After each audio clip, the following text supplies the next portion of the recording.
ദൈവനാമത്തിന് മഹത്വം ഉണ്ടാകട്ടെ. ഞാൻ സാക്ഷി പറയുന്ന ദൈവം എൻ്റെ ജീവിതത്തിൽ ചെയ്ത 2 അത്ഭുതങ്ങൾക്കായാണ്. ആദ്യത്തെ സാക്ഷ്യം എനിക്ക് വേണ്ടിയാണ്. ഞാൻ ഒരു ദിവസം ഭക്ഷണം കഴിച്ചുകൊണ്ടിരുന്നപ്പോൾ എൻ്റെ തൊണ്ടയിൽ എന്തോ കുടുങ്ങി എനിക്ക് വല്ലാത്തതായ അസ്വസ്ഥത അനുഭവപ്പെട്ടു. അങ്ങനെ ഒന്ന് കഴിച്ചിട്ടും വെള്ളം കുടിച്ചിട്ടൊന്നും അത് ഒരു മാറ്റം ഉണ്ടാകാത്തതിനാൽ ഞാൻ ഹോസ്പിറ്റലിൽ പോയി. അപ്പോൾ ഡോക്ടർ നോക്കിയിട്ട് പറഞ്ഞു, നിങ്ങളുടെ കഴുത്തിലൊരു കട്ടി കൂടെ കാണുന്നുണ്ട്, നിങ്ങൾ അതിനാൽ തന്നെ ഇത്രയും വേഗം സർജറി ചെയ്യുന്ന ഡോക്ടറിനെ പോയി കാണണമെന്ന് പറഞ്ഞു. അങ്ങനെ ഞങ്ങൾ അന്ന് വൈകുന്നേരം ഞാൻ വീട്ടിൽ വന്നിട്ട് അങ്കിളിനോട് ഫോണിലൂടെ പ്രാർത്ഥനയ്ക്കായിട്ട് അപേക്ഷിച്ചു. അങ്കിൾ പ്രാർത്ഥിച്ച് മറുപടി ലഭിച്ച നിമിഷം തന്നെ എൻ്റെ കഴുത്തിലുള്ള അത് തടസ്സമായിരുന്നത് ഇറങ്ങിപ്പോവുകയും ആ കട്ടി പോലെ ഇരുന്നത് മാറിപ്പോവുകയും ചെയ്തു. അടുത്ത ദിവസം ഞങ്ങൾ വീണ്ടും സർജറി ഡോക്ടറിനെ പോയി കണ്ടു, സ്കാനിങ് ചെയ്തു. അപ്പോൾ ഡോക്ടർ നോക്കിയിട്ട് പറഞ്ഞു, നിങ്ങളുടെ കഴുത്തിൽ ഒരു കുഴപ്പവുമില്ല, അതുപോലെ തന്നെ തൈറോയിഡിൻ്റെ പ്രശ്നങ്ങളോ ഒരു കുഴപ്പവും നിങ്ങൾക്കില്ല എന്ന് പറഞ്ഞു. ഇത്രയും വലിയ അത്ഭുതം ചെയ്ത ദൈവത്തിന് നന്ദി പറയുന്നു. രണ്ടാമത്തെ സാക്ഷ്യം എൻ്റെ കുഞ്ഞിന് വേണ്ടിയാണ്. 5 മാസം പ്രഗ്നൻ്റ് ആയിരുന്ന സമയത്ത് 5-ാം മാസം സ്കാനിങ്ങിൽ കുഞ്ഞിൻ്റെ മൂക്കിൽ എല്ല് വളർച്ചയില്ല. അതിനാൽ കുഞ്ഞിന് ഡൗൺ സിൻഡ്രോം പോലത്തെ അസുഖം ഭാവിയിൽ വരാൻ സാധ്യതയുള്ളതുകൊണ്ടാണ് ഇങ്ങനെ ഒരു ലക്ഷണം കുഞ്ഞിന് കാണുന്നു എന്ന് ഡോക്ടർ പറഞ്ഞു. അതിനാൽ നിങ്ങൾ ഫ്ലൂയിഡ് ടെസ്റ്റ് എന്ന് പറഞ്ഞ ഒരു ടെസ്റ്റ് ഉണ്ട്, അത് നടത്തണം. അത് നടത്തിയിട്ട് അതിൻ്റെ ടെസ്റ്റ് ഫലം പോസിറ്റീവ് ആകുകയാണെങ്കിൽ നിങ്ങൾ കുഞ്ഞിനെ വേണ്ടെന്ന് വയ്ക്കണം എന്ന് പറഞ്ഞു. അങ്ങനെ ഞങ്ങൾ വളരെയധികം ഭാരത്തോടെ ഞങ്ങൾ ടെസ്റ്റിന് പോകാൻ വേണ്ടി സമ്മതിച്ചു. അങ്ങനെ നമ്മുടെ അടുത്ത് SIT ഹോസ്പിറ്റലിലോട്ട് പോകാനാണ് പറഞ്ഞത്. നമ്മൾ കാണിച്ചുകൊണ്ടിരുന്ന ഹോസ്പിറ്റലിൽ നിന്നും ഞങ്ങളെ SIT ഹോസ്പിറ്റലിലോട്ട് പറഞ്ഞു വിട്ടു. അവിടെ നിന്ന് ഞങ്ങൾ ടെസ്റ്റ് ചെയ്യാൻ പോയപ്പോൾ അവിടുത്തെ ഡോക്ടർ പറഞ്ഞു, ഈ ടെസ്റ്റ് നടത്തുമ്പോൾ കുഞ്ഞിന് ടെസ്റ്റ് ഫലം പോസിറ്റീവ് ആകുകയാണെങ്കിൽ നിങ്ങൾ കുഞ്ഞിനെ വേണ്ടെന്ന് വയ്ക്കണം. അതുമാത്രമല്ല, ടെസ്റ്റ് നടത്തുമ്പോൾ ഫ്ലൂയിഡ് എടുക്കുന്ന സമയത്ത് ഗർഭപാത്രത്തിന് ഹോൾ വരും, അതുവഴി നിങ്ങൾക്ക് ഫ്ലൂയിഡ് ലീക്കാവുകയും അതുവഴി അബോർഷനാവാനുള്ള സാധ്യതയുണ്ട് എന്ന് പറഞ്ഞു. അതുപോലെ തന്നെ കുഞ്ഞ് ജനിക്കുമ്പോൾ ഒരുപക്ഷെ കുഞ്ഞിന് കുഴപ്പമില്ലാതെ കുഞ്ഞ് ജനിച്ചാൽ തന്നെയും കുഞ്ഞിൻ്റെ മൂക്ക് വളരെയധികം പതിഞ്ഞ അവസ്ഥയിൽ ചപ്പിയിരിക്കും, സംസാരിക്കാനുള്ള വൈകല്യമൊക്കെ ഉണ്ടാകുമെന്ന് പറഞ്ഞു, സംസാരത്തിന് ഒരു പ്രശ്നം ഉണ്ടാകുമെന്ന് പറഞ്ഞു. അങ്ങനെ ഞാൻ അന്ന് വൈകിട്ട് അങ്കിളിനോട് ഫോണിലൂടെ പ്രാർത്ഥനയ്ക്കായിട്ട് അപേക്ഷിച്ചു. അങ്കിൾ പ്രാർത്ഥിച്ചു, ദൈവം അത്ഭുതം പ്രവർത്തിക്കുമെന്ന് പറഞ്ഞു. 2 ദിവസം കഴിഞ്ഞിട്ടാണ് ഡോക്ടർ ടെസ്റ്റ് പറഞ്ഞിട്ടുണ്ടായിരുന്നത്. അങ്ങനെ 2 ദിവസത്തിന് ശേഷം ഞങ്ങൾ പോയി ടെസ്റ്റ് നടത്തിയിട്ട് 2 ആഴ്ച കഴിഞ്ഞപ്പോഴേക്കും റിസൾട്ട് വന്നപ്പോൾ ആദ്യത്തെ 2 റിസൾട്ടാണ് വരാനുണ്ടായിരുന്നത്. ആദ്യത്തെ റിസൾട്ടിൽ ഒരു കുഴപ്പവും ഇല്ലായിരുന്നു. അത് കഴിഞ്ഞിട്ട് വീണ്ടും 2ാമത്തെ റിസൾട്ട് ഒരാഴ്ച കൂടെ കഴിഞ്ഞപ്പോൾ വന്നു, അതിലും ഒരു കുഴപ്പവുമില്ല. ക്രോമസോമിൻ്റെ പ്രശ്നങ്ങളോ ഒരു വൈകല്യത്തിൻ്റെ ഒരു പ്രശ്നങ്ങളും ഇല്ല എന്നാണ് ആ റിസൾട്ട് വന്നത്. അപ്പോൾ അതുമാത്രമല്ല, ഫ്ലൂയിഡ് ലീക്കേജോ ഒരു പ്രശ്നങ്ങളോ ആ സമയത്ത് വന്നില്ല. അത് കഴിഞ്ഞ് ഡോക്ടറിന് വീണ്ടും കൊണ്ട് റിസൾട്ടുമായിട്ട് പോയപ്പോൾ ഡോക്ടർ പറഞ്ഞു, ഇനി നിങ്ങൾ ഈ ഹോസ്പിറ്റലിൽ കാണിക്കേണ്ട, നിങ്ങൾ കാണിച്ചുകൊണ്ടിരുന്ന ഹോസ്പിറ്റലിൽ തന്നെ കാണിച്ചാൽ മതിയെന്ന് പറഞ്ഞു. അത് കഴിഞ്ഞ് ഞങ്ങൾ വീണ്ടും ആ ഹോസ്പിറ്റലിൽ പോയി. അത് കഴിഞ്ഞ് 9-ാം മാസം വീണ്ടും സ്കാനിങ് ചെയ്തപ്പോഴും മൂക്കിൻ്റെ ബോൺ വന്നിട്ടില്ല എന്നാണ് ഡോക്ടർ പറഞ്ഞിട്ടുണ്ടായിരുന്നത്. അത് കഴിഞ്ഞ് 9-ാം മാസം പൂർത്തിയായി കുഞ്ഞ് ജനിക്കുന്ന സമയമായപ്പോൾ ഡോക്ടർ പറഞ്ഞു, നിങ്ങൾക്കിങ്ങനൊരു ടെസ്റ്റ് നടത്തിയത് കൊണ്ട് ഒരു കാരണവശാലും നിങ്ങൾക്ക് സാധാരണയായിട്ടുള്ള ഒരു പ്രസവം വരില്ല, അതിനാൽ തന്നെ നിങ്ങൾക്ക് സിസേറിയനെ നടക്കുള്ളൂ എന്ന് പറഞ്ഞു. പക്ഷേ അവർ പറഞ്ഞ സമയത്തിന് മുമ്പ് തന്നെ ദൈവം അത്ഭുതകരമായ വിടുതൽ തന്നു. സാധാരണ നോർമൽ ഡെലിവറിയിലൂടെ തന്നെ ദൈവം കുഞ്ഞിനെ തന്നു. അതുമാത്രമല്ല, കുഞ്ഞ് ജനിച്ചപ്പോൾ കുഞ്ഞിൻ്റെ മൂക്കിന് ഒരു കുഴപ്പമില്ലായിരുന്നു. ഡോക്ടർമാർക്ക് വരെ അത്ഭുതമായിരുന്നു. കാരണം അവരുടെ സ്കാനിങ് റിപ്പോർട്ടിൽ എല്ല് ഇല്ല, കുഞ്ഞിൻ്റെ മൂക്ക് വളരെ വികൃതമായ രീതിയിൽ ഇരിക്കുമെന്നാണ് പറഞ്ഞത്. പക്ഷേ ഒരു കുഴപ്പമില്ല, ദൈവം എൻ്റെ കുഞ്ഞ് തന്നു. ഇത്രയും വലിയ അത്ഭുതം ചെയ്ത് ദൈവത്തിന് നന്ദി പറഞ്ഞുകൊണ്ട് എൻ്റെ സാക്ഷ്യത്തിൽ റോമർക്കെഴുതിയ ലേഖനം 8-ാം അധ്യായം 31-ാം വചനം. Romans chapter 8 verse 31. ரோமாபுரியாருக்கு எழுதின திருவசனம் 8-ாம் அதிகாரம் 31-ாம் வசனம். தெய்வம் நமக்கு அனுகூலம் எங்கில் பிரதிகூலம் R. If God is for us, who can be against us? தேவன் நம்முடைய பட்சத்தில் இருந்தால் நமக்கு விரோதமாய் இருப்பவன் யார்? தேவன் நமக்கு பட்சத்தில் இருந்தால் நமக்கு விரோதமாய் இருப்பவன் யார்? ദൈവ പ്രീതി, ദൈവ പ്രസാദം, ദൈവത്തിൻ്റെ അനുകൂലം നമുക്ക് ലഭിച്ചാൽ നമുക്ക് പ്രതികൂലമായി നിൽക്കുന്നത് എന്ത്, അല്ലെങ്കിൽ നിൽക്കുന്നവൻ ആർ? ഒരുവനുമില്ല. ആമേൻ. None can stand against you. ആർക്കും ക്രിസ്തു ഭക്തന് വിരോധമായി നിൽക്കുവാൻ കഴിയുകയേയില്ല. കണ്ടീഷൻ ഒന്ന്, ദൈവം നമ്മുടെ അനുകൂലം ആകണം. കോമളൻ വീട്ടിൽ ഏറ്റവും ഇളയവൻ, നെഗ്ലിജന്റ് ഫിഗർ, അപ്പനാൽ പോലും അവഗണപ്പെടുത്തപ്പെട്ടവൻ. ആർക്കും ഇവനെ വേണ്ട.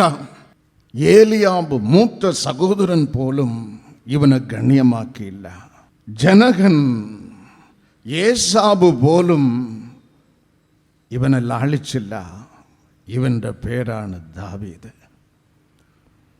ബൈബിൾ നമ്മെ പഠിപ്പിക്കുന്ന അവൻ്റെ മുമ്പിൽ നിന്നത് ഒരു ബലഹീനനല്ല, ജയന്റ്, ബലവാൻ, പ്രാപ്തൻ, പൊക്കമുള്ളവൻ, ഉച്ചം തല മുതൽ ഉള്ളം കാലുവരെ സകല സജ്ജീകരണവും, മുമ്പിൽ ആയുധവാഹനൻ. ദാവീദിനേക്കാൾ പൊക്കം, ബലം, സാമർത്ഥ്യം. പക്ഷേ ദൈവം എഴുന്നേറ്റാൽ അവൻ്റെ ശത്രുക്കൾ ചിതറിപ്പോകും. സങ്കീർത്തനം 68:1. തൻ്റെ ഇടയസഞ്ചിയിൽ തോട്ടിൽ നിന്ന് ദാവീദ് ശേഖരിച്ചു വച്ചിരുന്ന 5 മിനുസമുള്ള കല്ല് 5 ശത്രുവിൻ്റെ ലാക്കാക്കി വാരി എറിഞ്ഞപ്പോൾ അവൻ്റെ നെറ്റിയിൽ ഒന്ന് കൊണ്ട് എന്നല്ല വചനം നമ്മെ പഠിപ്പിക്കുന്നത്. David the shepherd boy, the Bible says he picked only one stone. ഒരു കല്ലെടുത്ത് അവൻ്റെ നെറ്റിക്ക് തന്നെ എറിഞ്ഞ്. ആമേൻ. ദൈവത്തിൻ്റെ ബലം. പിന്നെ അവനെ കൊണ്ട് നിൽക്കാൻ കഴിഞ്ഞില്ല, ചെത്ത് വീണ്. I repeat, God's promising word, ദൈവം നമുക്ക് തന്നിരിക്കുന്ന വാഗ്ദത്ത വചനം ഞാൻ ആവർത്തിക്കുന്നു.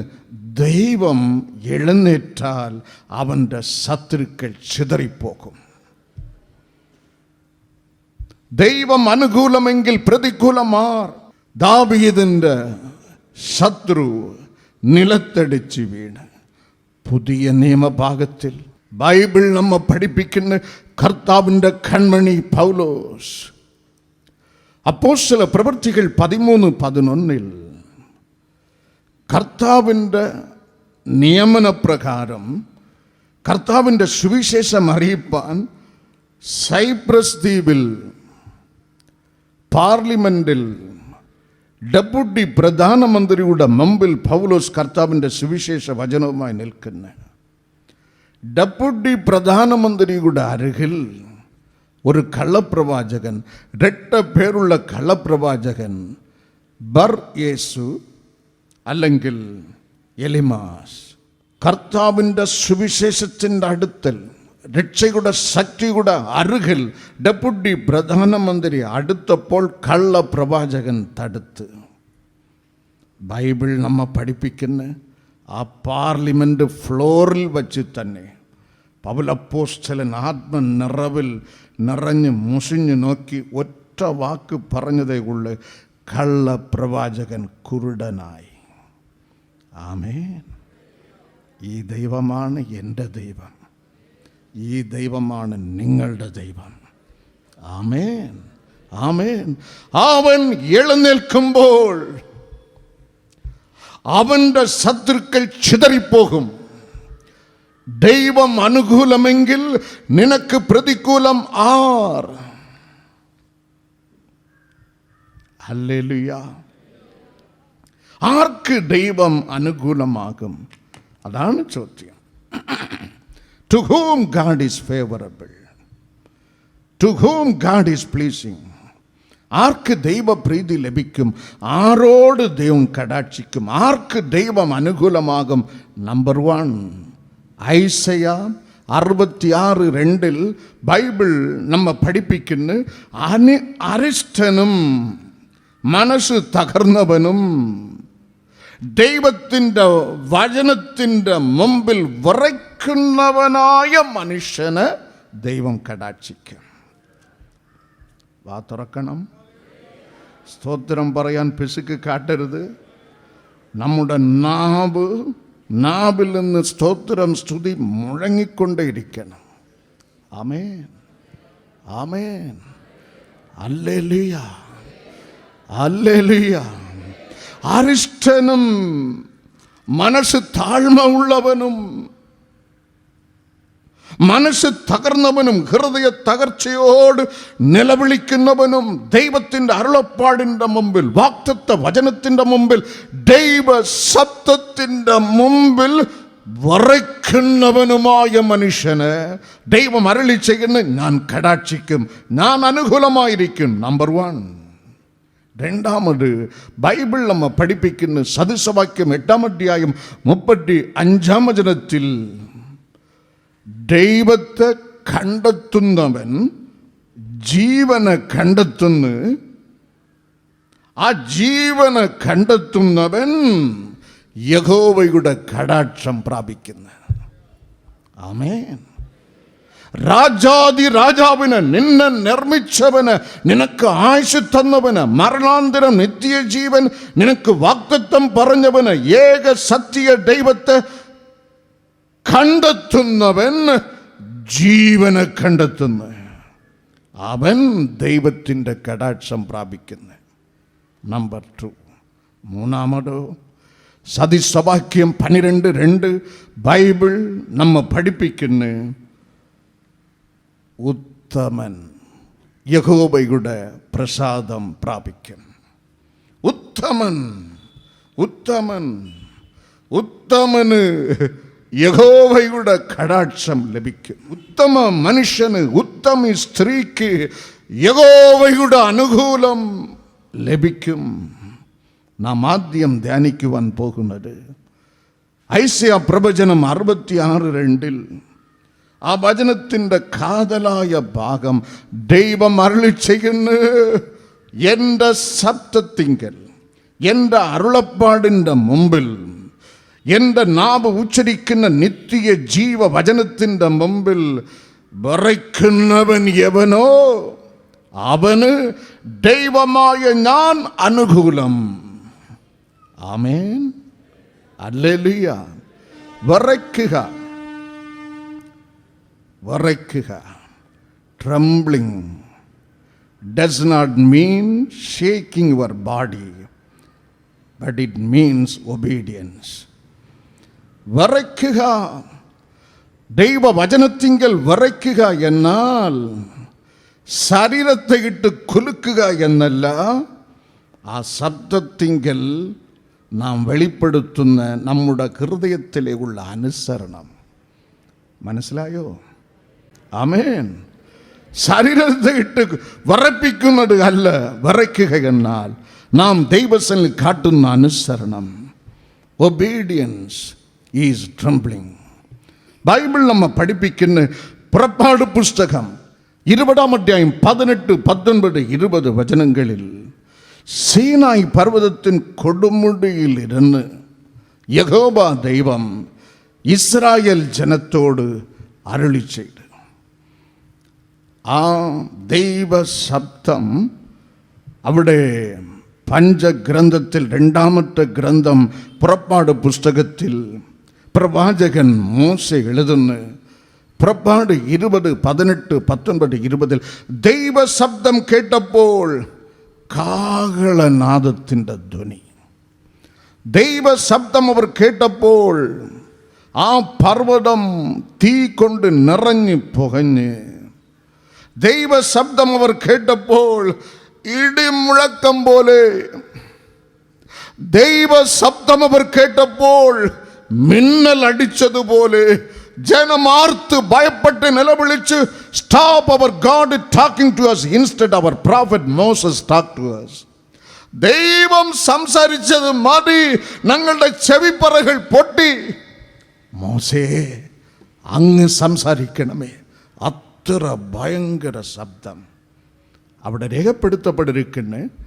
ദൈവ ശബ്ദം കേട്ടപ്പോൾ ഇസ്രായേൽ ജനം വിറച്ചു. അപ്പോൾ മോശെ വ്യാഖ്യാനിക്കും, ഈ ശരീരമിട്ട് കുലുക്കുന്നത് അല്ല അനുസരണം, വിറയ്ക്കുന്നത്. അവിടെ ഒരു വ്യാഖ്യാനം നൽകുന്നു.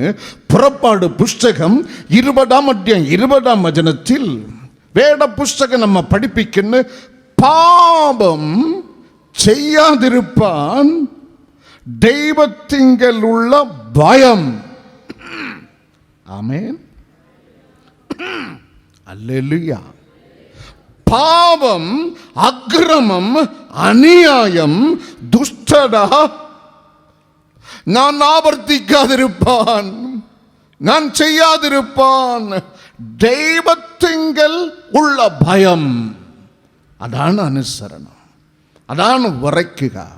രണ്ടാമത് സദൃശവാക്യം 8-ാം അധ്യായം 13-ാം വചനത്തിൽ അക്രമത്തോട്, ദുഷ്ടതയോട്, ദോഷത്തോട് എൻ്റെ ഉള്ളിൽ ഉണ്ടാകുന്ന ഒരു വെറുപ്പ്, അതാണ് അനുസരണം.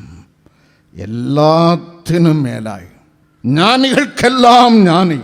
സഭാപ്രസംഗി തൻ്റെ പുസ്തകത്തിൻ്റെ അവസാന അധ്യായം അവസാന വരിയുടെ തൊട്ട് മുമ്പുള്ള വചനത്തിൽ സർവത്തിൻ്റെയും സാരമായി എഴുതുന്നു. പ്രസംഗി 12:13 സർവത്തിൻ്റെയും സാരം നീ കേട്ടുകൊള്ളുക, ദൈവത്തെ ഭയപ്പെടുക. ആമേൻ.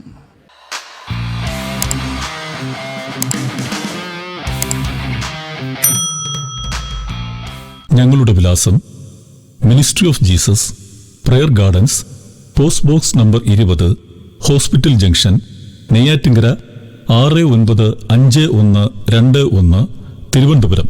Phone number 0471 222 0100.